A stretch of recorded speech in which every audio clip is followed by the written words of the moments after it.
Assalamualaikum warahmatullahi wabarakatuh. Selamat datang di podcast kami. Pada episode kali ini kita akan membahas topik yang sangat menarik namun seringkali tidak diperhatikan oleh masyarakat. Salah satunya adalah fraud atau kecurangan yang sering terjadi di koperasi. Jadi teman-teman, koperasi adalah salah satu lembaga yang bertanggung jawab dalam kesejahteraan masyarakat. Jadi sebuah koperasi itu harus menjadi transparan, amanah dan juga integritas. Untuk menggali lebih dalam tentang bagaimana fraud itu bisa muncul dan bagaimana cara mencegahnya, serta bagaimana koperasi itu menyusun strategi yang sehat dalam koperasinya. Kita akan membahas di wawancara ini bersama narasumber kita yang sangat kompeten pada podcast kali ini. Assalamualaikum warahmatullahi wabarakatuh. Perkenalkan, nama saya Faisal Koroni. Saya manajer area BMTNU Jawa Timur di zona Bangkalan 1, Bangkalan bagian Barat. Pendidikan terakhir saya Sarjana Ekonomi Syariah di Institut Syaihona Muhammad Khodil Bangkalan. Dan selama pendidikan saya juga mondok di Pondok Pesantren Syaihona Muhammad Khodil serta mengikuti beberapa organisasi yang ada. Terima kasih. Terima kasih atas perkenalannya. Selanjutnya kita akan melakukan beberapa pertanyaan kepada narasumber kita. Untuk pertanyaan yang pertama itu Bapak mohon diceritakan bagaimana Anda sebagai manajer cabang itu mendapatkan perannya. Kalau saya pribadi mendapatkan peran, saya pertama kali menjadi pengelola di BMTNU atau pegawai BMTNU pertama jadi kepala cabang tahun 2020 tanggal 25 bulan 6 2020 jadi kepala cabang. Kemudian tanggal 15 bulan 7 2021 saya diangkat menjadi manajer area, dan sampai sekarang dari 2021 sampai 2025 saya menjadi manajer area di Bangkalan. Kalau ditanya bagaimana dan apa yang membuat saya menjadi manajer area, mungkin memang antara dedikasi dan integritas, mungkin dianggap layak. Nah, andai kata pun layak tidaknya itu mungkin ada yang sudah ngatur. Kita kan selaku manusia hanya bisa berusaha nih. Sisanya itu punya Allah dan juga takdir. Kita hanya sebagai manusia mengusahakan yang baik, melakukan hal yang baik dan memberikan yang terbaik. Itu saja. Baik, bisa ceritakan sedikit Bapak tentang peran Anda di sini sebagai seorang manajer atau tantangan yang pernah Anda alami sebelumnya? Kalau dari peran saya menjadi manajer area di sini, seperti yang saya sampaikan tadi, yang pertama memang garis instruksi di wilayah saya dalam memegang beberapa cabang yang diamanahi oleh pusat, dan juga kontribusinya adalah membuat teman-teman pengelola memiliki integritas yang kuat dan mewujudkan loyalitas yang hebat. Seperti itu. Selanjutnya, bagaimana gambaran umum operasional koperasi itu yang Anda kelola saat ini? Bisa diulang lagi? Bagaimana gambaran umum koperasi NU yang Anda kelola saat ini? Gambaran umumnya koperasi kita itu namanya KSPP, Koperasi Simpan Pinjam Syariah BMT NU Jawa Timur, bergerak di zona simpan dan pinjam. Jadi kita bergerak di memberikan simpanan dan juga bergerak di pemberian pinjaman. Itu secara umumnya. Secara khususnya banyak cabang-cabangnya. Kita juga melayani umroh, juga melayani pembukaan dapur MBG sekarang yang terbaru, dan juga kita punya swalayan NU. Jadi kita bergerak di 4 armada yang semuanya dinaungi dan juga diprakarsai dari BMTNU seperti itu. Selanjutnya, apa menurut Anda fraud dalam koperasi? Kalau yang kalian cari fraud itu yang kayak apa? Sebuah kecurangan. Kecurangan, betul. Kalau orang pikir kecurangan itu adalah tindakan mengambil uang, sebenarnya pasti semuanya mikir, karena kalian mungkin dari jurusan keuangan, akuntansi, pasti mikirnya fraud ini soal uang. Tapi fraud itu kalau kalian tarik, itu ada 3 jenis. Kalau di kami, memang fraud itu curang, tapi tidak semua yang ada uangnya itu curang. Kalau kami membaginya itu ada 3, ada fraud ringan, ada yang fraud sedang, ada yang fraud berat. Nah, yang hubungannya dengan uang itu adalah yang fraud berat. Seperti itu. Bisa tolong jelaskan contoh-contohnya dari ketiga fraud? Oke, kalau dia melakukan sesuatu yang baik, ntar dulu yang penting. Waktunya minum obat. Baik.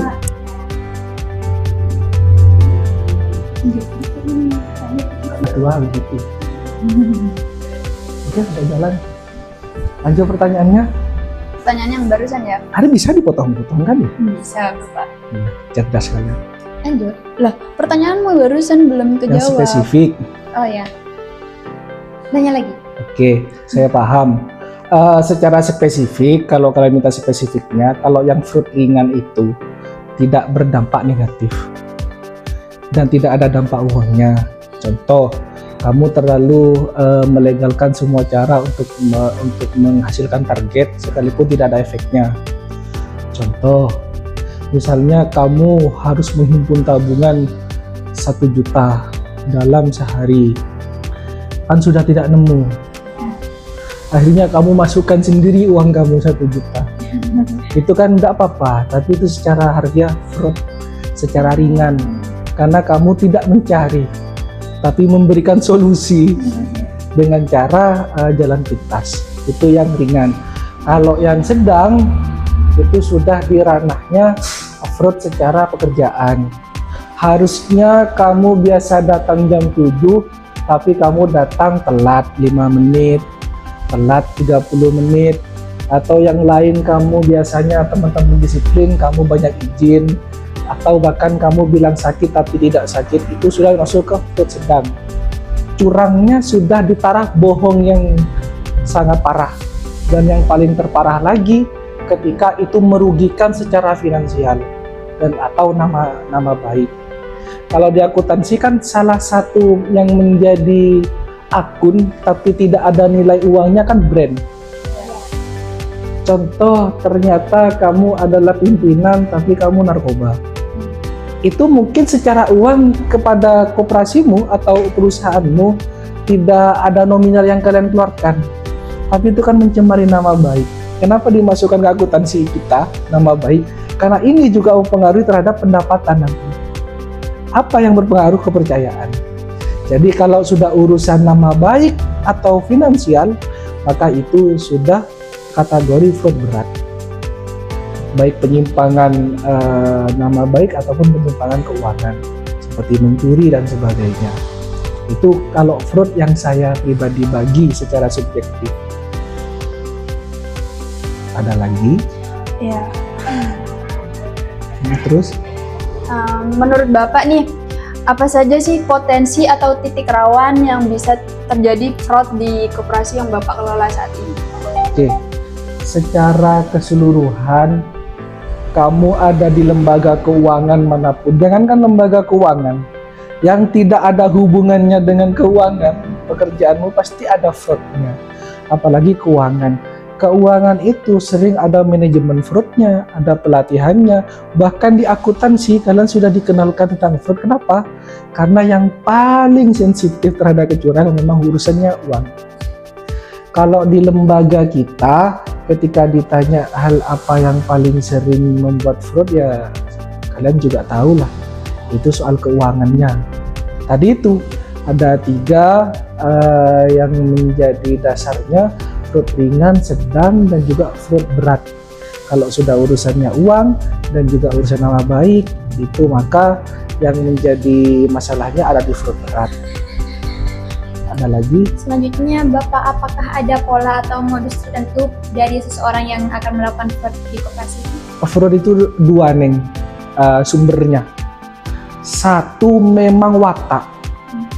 Makanya ketika kita interview, ketika kita ingin masukkan orang, yang kita cek memang psikologisnya dan juga latar belakangnya, seperti itu. Jadi wataknya kita lihat, orang ini fraud atau enggak. Yang nomor 2, ini yang paling susah untuk kita raba, yaitu keadaan. Ibaratkan itu, orang ini sebenarnya tidak suka mencuri, tapi karena melihat anaknya menangis, tidak makan, istrinya marah-marah terus, akhirnya dia berani untuk melakukan begal. Fraud juga seperti itu. Kalau yang terencana seperti watak, mungkin kita bisa istilahnya mencegah dari dini. Tapi kalau sudah fraudnya itu karena keterpaksaan, kita yang harus mitigasi dari beberapa aura-auranya. Kalau sudah terlihat aneh gitu, tapi kadang tidak terlihat. Makanya yang paling susah di situ.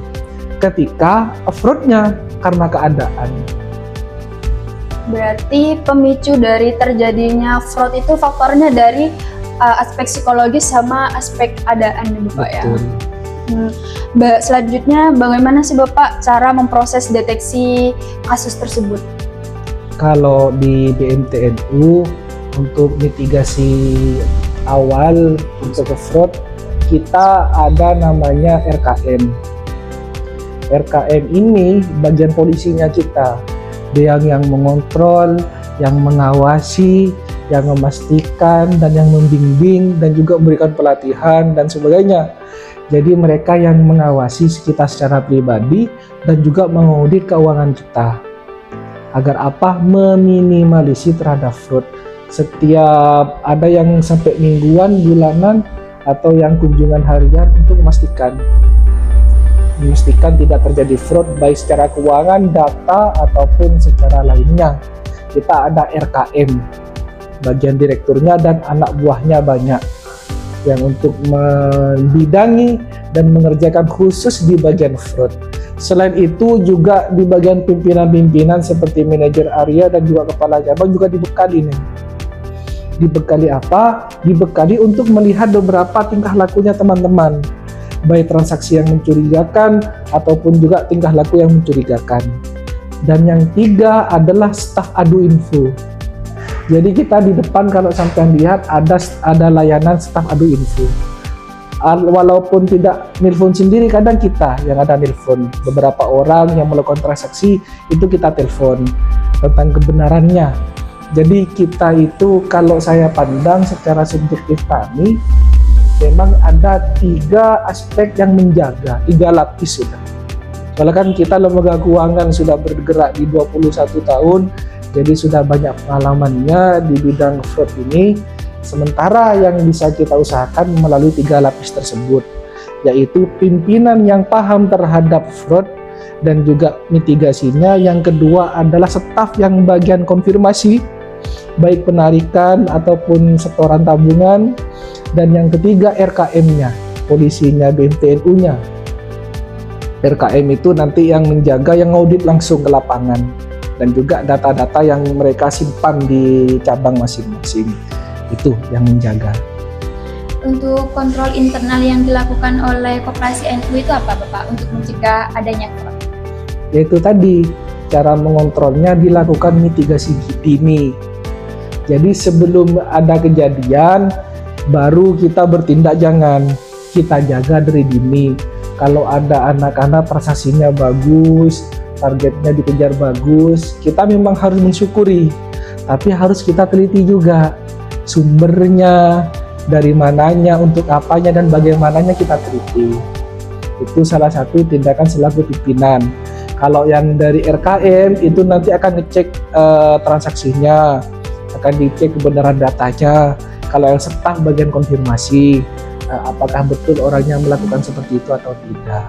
Jadi kita ada tiga lapis yang menjaga agar fraud ini tidak sampai terjadi seperti itu. Berarti untuk sistem pengawasan di BMTNU sendiri itu sudah efektif untuk jangka panjang dari koperasi ini sendiri ya Bapak? Kalau di kami alhamdulillah dengan cara begini sampai sekarang masih efektif dan tidak mengganggu terhadap perkembangan keuangan yang ada di BMTNU Jawa Timur. Untuk SOP-nya apakah di sini memiliki SOP khusus Bapak? Kalau di kami semua prosedur jangankan dari transaksi, dari cara melayani saja ada. Apalagi urusan transaksi ataupun juga masalah keamanan. Jadi penanganannya pun ada SOP-nya. Seperti itu. Jadi tahap pertama ketika terjadi bagaimana?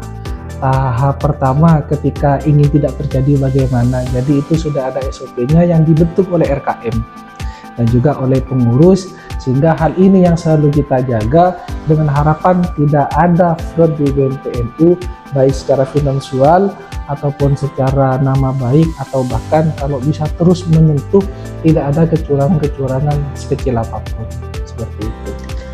Dan menurut Bapak nih, apakah tingkat literasi anggota itu berpengaruh terhadap resiko fraud itu sendiri? Literasi itu penting sebenarnya. Kalau yang paling kita penting itu religiusnya sih yang kita pertahankan, karena kadang orang kalau pintar aja malah dia yang perlu kita curigai atau kita perhatikan. Karena kalau polisinya pintar, yang nyuri pasti lebih pintar. Dengan pertahanan yang kita bangun, maka kelak bisa jadi ada maling yang lebih pintar, akan ada pengelola yang cara fraudnya lebih pintar yang tidak bisa kita deteksi. Itu dia. Maka literasi yang kita jaga itu satu, ISQ-nya, nuraninya dia kita latih. Betapa buruknya soal fraud, dan juga latar belakangnya yang kita nilai religius atau tidaknya. Bukan antara dia mondok atau tidak. Soalnya tidak menjamin kalian sekolah agama atau tidaknya kalian akan jadi religius atau enggak. Tapi memang dari latar belakangnya. Orang kalau dia sholat duhur tepat waktu tanpa disuruh, itu menjadi tanda-tanda dia religius. Bukan religius ya, menjadi tanda-tanda. Sehingga kita bisa menilai juga kan, oh orang ini baik. Kayak gitu. Minimal seperti itu dulu. Dan panjang nanti ke belakangnya. Monggo. Misal nih Pak, di koperasi ini terjadi fraud. Nah, apa tindakan yang Anda lakukan sebagai manajer? Tindakan utama? Kalau di BMTNU, fraud itu sesuatu yang diperangi. Ada tulisannya di sana kalau mau difoto nanti. Intinya kita terhadap fraud tidak pandang bulu. Apalagi sudah urusannya kerugian. Pasti tidak ada orang dalam, tidak ada orang kepercayaan. Semuanya harus diadili seadilnya. Jadi kalau memang harus diberhentikan, kita berhentikan. Siapapun orangnya ketika itu urusannya dengan fraud. Berarti kalau udah terjadi fraud terus ketahuan tidak ada proses hukum, atau apakah cuma sekedar diberhentikan dari sini? Kalau di kita ketika itu ada nilai kerugiannya, ada proses hukumnya. Kayak beberapa ada yang sudah diproses kayak gitu. Tapi karena sudah kembali, sudah tidak. Soalnya kalau di lembaga keuangan syariah itu jarang. Soalnya dari depan kita sudah melakukan mitigasi dari karakter. Kita jaga religiusnya, sehingga memang betul kalau di lembaga lain mungkin ada yang sampai dilaporkan ke polisi seperti itu. Tapi alhamdulillah sampai sekarang bisa diselesaikan dengan kekeluargaan. Karena juga cara fraudnya ya tidak sefrontal kayak di berita-berita itu sih, kayak gitu. Berarti Bapak sejauh ini regulasi pemerintah itu tidak terlalu membantu dalam pencegahan fraud ya, atau bagaimana? Bisa disebutkan regulasinya? Ya seperti kayak kalau udah terjadi dalam kecurangan gitu kan Bapak, di pemerintah itu bukan, maksudnya kita terjadi kan tadi gak diproses hukum kan Bapak, berarti kan gak terlalu menggunakan regulasi pemerintah itu sendiri Bapak. Mungkin saat ini kebanyakan belum, tapi suatu saat bisa jadi. Karena dengan adanya regulasi itu, berarti kan menjaga juga terhadap kita. Orang kan pasti ada yang tidak takut akhirat, ada. Mau dia sholatnya berapa kali, kalau dia tidak takut terhadap hukum negara ya tetap aja. Jadi saya rasa apa yang terjadi juga ketika terjadi fraud, apakah kita menggunakan regulasi ataupun peraturan pemerintah, suatu saat mungkin kalau memang itu bisa memberikan solusi atau menjadi efek jerah, pasti kita lakukan. Jadi insya Allah sangat membantu, karena negara kita memang melindungi, membuat peraturan kan untuk melindungi dari orang-orang yang berbuat seenaknya. Jadi tetap kita pakai. Jadi sejauh ini apakah ada Bapak teknologi yang dapat membantu koperasi itu untuk minimalisir terjadinya fraud dalam segi teknologi? Kalau kita ada dalam proses pengembangan, seperti itu. Tantangan utama dalam memastikan kepatuhan terhadap regulasi koperasi agar tidak terjadi fraud itu seperti apa, Bapak? Mungkin ada tantangan. Yang tantangan pertama itu memastikan SDM-nya sini. Kalau kantor itu sebenarnya hampir sama seperti mesin ATM, tidak mungkin berbuat fraud secara di dalam.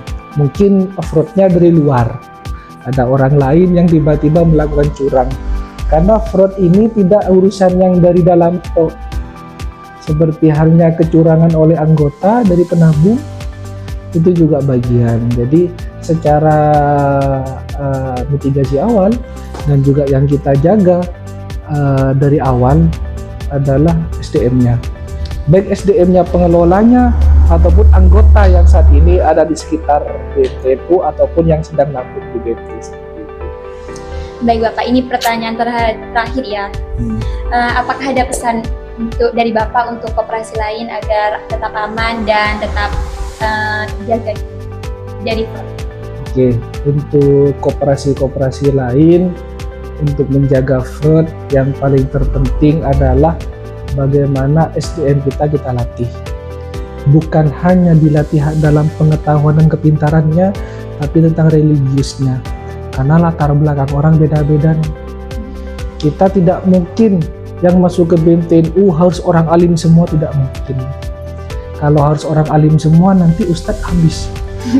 Jadi saya pikir kalau ada yang anak itu ternyata cerdas di keuangan, cerdas di leadership, yang perlu kita arahkan adalah sifat religiusnya, sifat kesosialannya, dan sifat kemanusiawiannya. Karena orang kalau sudah punya 3 aspek ini, insya Allah jauh dari fraud. Jadi untuk semua koperasi tidak hanya berlomba-lomba untuk meninggikan aset, tapi juga berlomba-lomba menjaga aset dan juga SDM-nya. Karena sebagai contohnya saja, ketika ada beberapa bank himbara, banyak pemerintah, satu saja terjadi kecurangan besar-besaran, yang lain juga berdampak. Pastinya seperti itu. Ketika wah ternyata bank curang, yang tidak curang juga terimbas kepercayaannya. Sama ketika koperasi A kemudian melakukan kecurangan, maka imbasnya pasti koperasi sebelahnya yang hanya tetanggaan, yang bahkan tidak pernah melakukan kecurangan juga terkena imbasnya. Itulah sifat manusia, mudah menilai buruk sesuatu, lupa terhadap nilai baiknya sesuatu. Jadi pesannya memang dijaga saja terhadap nilai-nilai SDM, religius, kemanusiaan, dan juga sosialnya, sehingga bisa menimbulkan koperasi yang mensejahterakan masyarakat. Sebagaimana Bung Hatta pernah mengatakan, dari koperasi inilah yang nanti benar-benar akan mensejahterakan masyarakat. Seperti itu. Baik Bapak, terima kasih atas waktu dan kesempatan yang telah Bapak berikan kepada kami untuk mewawancarai dan bersedia menjadi narasumber kami pada podcast kali ini. Semoga bermanfaat untuk kami dan kita semua. Assalamualaikum warahmatullahi wabarakatuh.